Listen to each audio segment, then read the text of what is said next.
Tinalo ang lahat ng mga challenger ni Lola. Ano kaya ang nagtutulak sa kanila para gawin ang lahat ng ito? Anak ng may-ari ng funeraria, si Reggie Bonita. Idol daw ni Reggie ang kanyang tatay na siyang nagmamay-ari ng kanilang funeral parlor business. Saan naman kaya niya gagamitin ang mapapanalunan kung sakali? Kukuha ko ng isang opisina, tapos makikiano ko sa father ko. Nahihiram ng mga gamit yun. Magtatayo sana ako yung konti na 100,000 na yun. Mula naman sa Bicol ang nag-iisang babaeng napili ni Lola, si Rose Castillo, isang sepulturera. Ano kaya ang nagtulak sa kanya para sumali sa paliksahang ito? Kasi gipit nga ako, kapos-kapos ako. Malaking bagay yung 100,000. Maglakad ka maghapon, di mo mapupulot yun. Magtrabaho ka ng 3 linggo, 10 linggo, di mo makukuha yung 100,000. Ilang buwan mo pagtatrabaho yun sa hirap ng buhay ngayon. Etong si Ernie naman ay veterano na sa mundo ng dilim. Sa pag-iembalsa mo. Kung sakasakali man na manalo po ako ng 100,000, ito yung inaalay ko po sa aking pamilya. Yung pinapangako ko po sa pamilya ko na yung bahay namin ipapagawa ko. At saka kung may sobra man, ihilialaan ko para doon sa pag-aaral ng mga anak ko. O yan, iis na tayo. Kasi naman, galing tayo sa putikan kanina. O gusto mo pa? Para sa trick or treat yan. Madami Asan si Mayordoma? Gusto ko nang malaman kung sinong i-awarda natin. Mayordoma! Nasaan si Bogart? Nasaan nga ba si Bogart lang? Kayong dalawa magkasama nung iniwanan ko. Tapos akong tatanungin mo. Ela kasi, inutusan niya akong humanap ng kapayapaan. Hanap naman ako ng hanap kung saan-saan na ako nakapunta. Hindi ko naman nakita yung kapayapaan. Yan. Ano naman ang kapayapaan? Mawalay siya sa'yo, kapayapaan niya yun. Sige na, tawagin mo na. Tawagin mo na. Nandito po ako. Ayan, ayan. I forgot something. Wait. Challengers, please, follow me. Bibigyan na tayo ng award. Ayan eh. Dito. Yan na. Yan. Okay. Naku, napapanaon na talaga. Kailangan talagang magbibigay na kami ng award.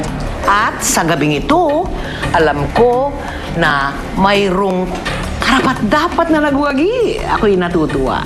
Si Bogart ang magsasabi niyan kung sino ang nagwagi. So, ang mga finalists, yan na tayo.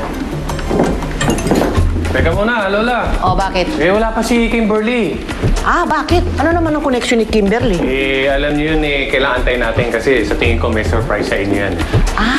May surprise. Bago tayo mag-award. Oo, andyan antayin na lang. Oo, sige. Ayun na. Galing ako sa courtroom. Comfort room? Hindi, no? Galing ako sa hearing. Hearing? Sa comfort room? Ano ka ba, Benjo? Anyway, Lola, ito. Yung asawa ko. Ay, Pero oy, bigyan mo nga. Bigyan sinabi mo ko nga na kami na ng meron kang surprise kay Lola. Surprise! Halika na, sabihin mo na. Pakita mo na yung surprise. Ikaw naman, nakita ko kayo Anyway, sige, mamaya na lang po, Lola.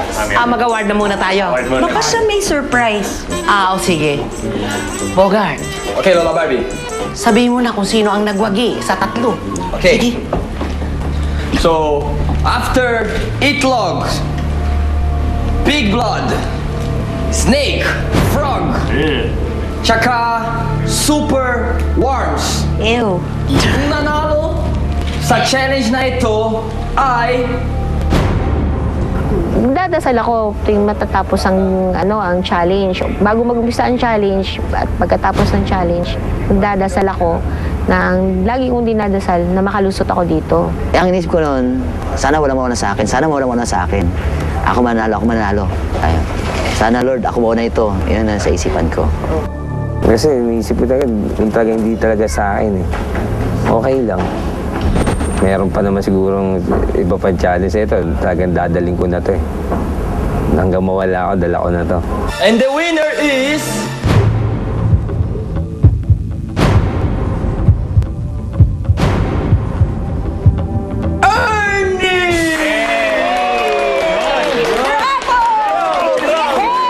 Dinalo mo sa napaka-asawa ko.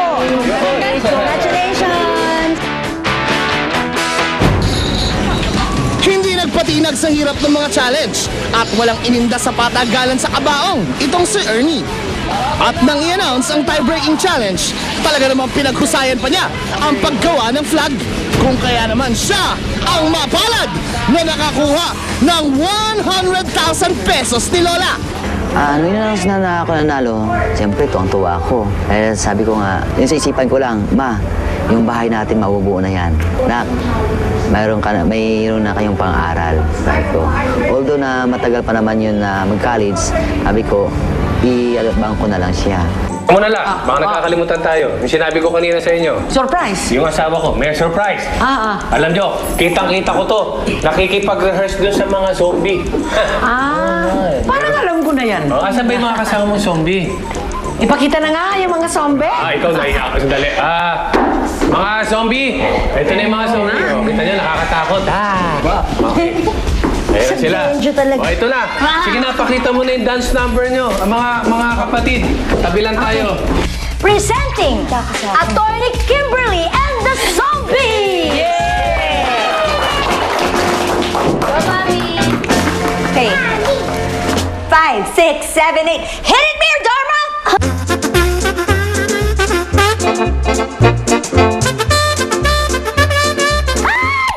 Ay! Nabutas. Nabutas! Ako, nabutas. Ano ba yun? Mayor Dorma. Yes, na. Pa-vulcanize mo ito. Oh, Sige na.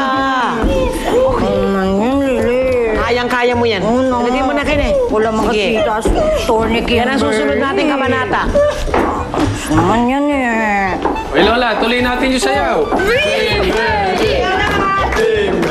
Shake body dance.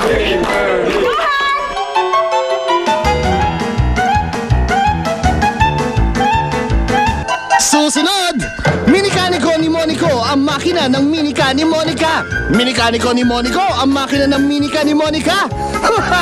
Nakakabulol! Abangan natin ang mga mekaniko, car wash boy at vulcanizers lumaglalaban-laban para sa tumataginting na 100,000 pesos. Sino kaya ang mapipili at uusad sa mga challenges na inihanda para sa kanila? Napabilib ka sa mga diskarteng panalo para sa yaman ni Lola. Hatid ng new best ever Sunsilk, Nescafe